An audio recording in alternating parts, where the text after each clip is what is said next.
નમસ્કાર દર્શક મિત્રો, ગુજરાતી ન્યૂઝ લાઈવમાં આપનું સ્વાગત છે। વડોદરાના સાવલી તાલુકામાં આવેલ તુલસીપુરા ગામના ગ્રામજનો દ્વારા કલેક્ટરને આવેદનપત્ર આપી રજૂઆત કરવામાં આવી। चाहिए नहीं किसी से भीख चाहिए, हमें हमारा हक चाहिए नहीं किसी से भीख चाहिए। आवाज दो हमें है, आवाज दो हमें है।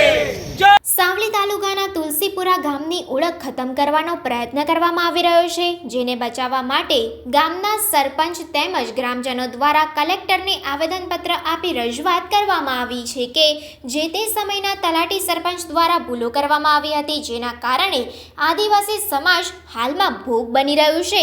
રાણેલા ગામના લોકોએ તુલસીપુરા ગામના નામનો ઉપયોગ કરી અનેક લાભો મેળવ્યા છે અને રાણેલા ગામના લોકોએ શાળાનું નામ પણ બદલી નાખ્યું છે। ત્યારે હવે તુલસીપુરા ગામના નામથી ન્યાય મળે તે હેતુથી ગામના સરપંચ સહિત ગ્રામજનો મોટી સંખ્યામાં જોડાઈ કલેક્ટરને આવેદનપત્ર આપી રજૂઆત કરવામાં આવી।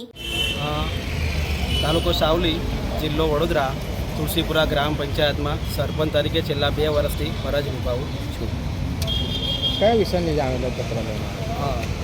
આજે અમારે છેલ્લા 2024ની જાન્યુઆરી મહિનામાં તુલસીપુરા ગ્રામજનોએ ગ્રામ પંચાયતની અંદર અરજી અને એમના કાયદેસરના સરકારી પુરાવા સાથે ગ્રામ પંચાયતને અરજી આપી હતી કે ભાઈ અત્યાર સુધી જે અમે તુલસીપુરા ગામની અંદર રિવોન્યુ વિલેજમાં રહીએ છીએ અને બિન ખેતીનો આકાર છેલ્લા 50 વર્ષથી પણ વધારે સમયથી ભરીએ છીએ, છતાં પણ અમોને તુલસીપુરા ગ્રામ પંચાયતનું તુલસીપુરા ગ્રામ પંચાયતમાં તુલસીપુરા ગામ અમારું છે અને અમારું ગામનું નામ અમને મળેલ નથી અને અમારા ગામના તમામ હકો અને અધિકારો અમને મળેલ નથી અને એમને એની અંદર તેવું બતાવ્યું હતું કે બાજુનું ગામ આવેલું છે રાણેલા, તેમાં પટેલ સમાજનું વસ્તી છે અને તુલસીપુરા ગામની અંદર આદિવાસી સમાજની વસ્તી છે, તો તેઓએ એની અંદર તેમ ઉલ્લેખેલું હતું કે ભાઈ પટેલ સમાજની વસ્તી છે જ્યાં રાણેલા ગામ આવેલું છે, ત્યાં રાણેલા ગામ લોકોએ છેલ્લા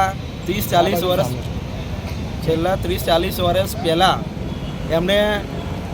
એમને તુલસીપુરાનું ગામ રાણેલા ગામ ભૂસી અને તુલસીપુરા ગામ બનાવી દીધેલ હતું અને ત્યારથી લઈ અને અત્યાર સુધી એ તુલસીપુરાના લાભો લે છે અને જેમાં 20 વર્ષ પહેલાં એટલે કે 2004ની અંદર જે કાયદેસરની તુલસીપુરા પ્રાથમિક શાળા એ આદિવાસીના તુલસીપુરા ગામમાં હતી, તે તુલસીપુરા પ્રાથમિક શાળાનું નામ 2004માં બદલી અને તુલસીપુરા 2 કર્યું છે અને જે પટેલ સમાજની જય ભીમ, જય સંવિધાન, જય મૂલ્યવાસી ભીમ આર્મી ભારત એકતા મિશન દ્વારા આજે અમે ખાજા મોહિદ્દીન ચિશ્તીનું જે અપમાન થયું જેના માટે આવેદનપત્ર લઈને આવ્યા છે।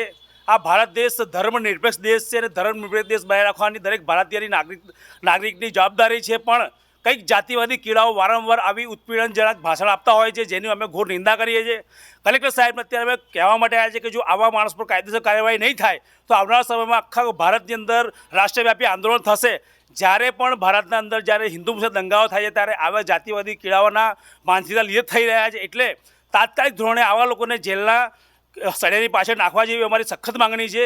બીજું કે જે ભારતના નાના ગામડાઓ અંદર જે ભ્રષ્ટાચાર ચાલી રહ્યો છે, શાસક લોકો જે નાના ગામડાઓ જેના અધિકાર મળી રહ્યા છે, કોઈ સ્મશાનની ઘટના હોય, કોઈ જમીનની ઘટના હોય, તો આવી ઘટનાનું પણ આજે આવેદનપત્ર લે જે તુલસીપુરા ગામ છે એ ગામની અંદર પણ કંઈક સામંતવાદી લોકો, કોઈક નેતાના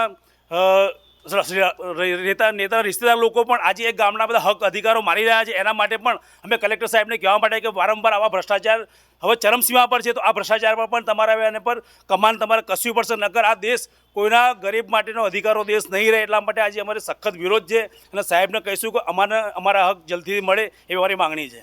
આજે નાના ગામડાઓમાં આવી ઘટના બની રહી છે, એવા માટે તમે એકજૂટ થઈને શું કામ કરશો? નાના ગામડાઓની અંદર જે થઈ રહી છે સરકારની સામે થઈ રહી છે, સરકાર લોકો કરી રહ્યા છે અને સરકારની સામે કરી રહ્યા છે। અમે ખાલી આંદોલન કરી રહ્યા છીએ, લોકોને બતાવીએ છીએ કે આ ખોટું થઈ રહ્યું છે, પણ બધા જ એમએલએના સંબંધી નીકળે, સાંસદ સંબંધી નીકળે છે અને સરકારી મોટા નેતાઓના પણ સંબંધીઓ નીકળે છે અંદર, એટલે આ કોઈ બીજું નથી કરતું, આ સરકારની બોડી જ કરી રહી છે કાર્યક્રમ। એટલે અમે સરકારને કહેવા માંગીએ છીએ કે આવું પણ ઘટનાઓ વારંવાર ભારત દેશમાં નહીં ચાલે, જન આંદોલન થશે અને તમારા ઓફિસોમાં પણ તમને બેસવાનું પબ્લિક ભારે કરાવી દેશે, જેવું અત્યારે કિસાન લોકો કરી રહ્યા છે, એવું આ ગુજરાત ભારતની અંદર પણ જ્યારે જન સમુદાય નીકળશે ત્યારે એવી ઘટનાઓ થશે। એટલે આવું ના થયા માટે તમે આ ભ્રષ્ટાચાર છે, ભ્રષ્ટાચાર રોકો અને સમાજના હક અધિકાર સમાજને આપ્યો એ અમારી અપીલ છે સરકારને. તમને લાગે છે કે આ ધારાસભ્યમાં બી કોઈનો હાથ હશે? ધારાસભ્યના જ હાથ હોય તો જ થઈ શકે. જ્યારે ગામ એકમાંથી બેને જે ઓરિજિનલ ગામ છે એને અધિકાર ના મળતો, બીજા ગામનો અધિકાર મળતો હોય તો સત્તા સિવાય વસ્તુ શક્ય છે. સત્તાની સામે જ બધું થતું હોય છે. બરાબર છે. આજે આપણે જોઈ રહ્યા છે કે વોટર 500માં વેચાય છે અને ધારાસભ્ય 5 કરોડમાં વેચાય છે. એટલા બધા લે વેચના જ ખેલ છે બધા, અને કટકીના ખેલો છે. એટલે આ કટકીના ખેલના લીધે થઈને જ આવી બધી ઘટનાઓનો અંજામ આપવામાં આવે.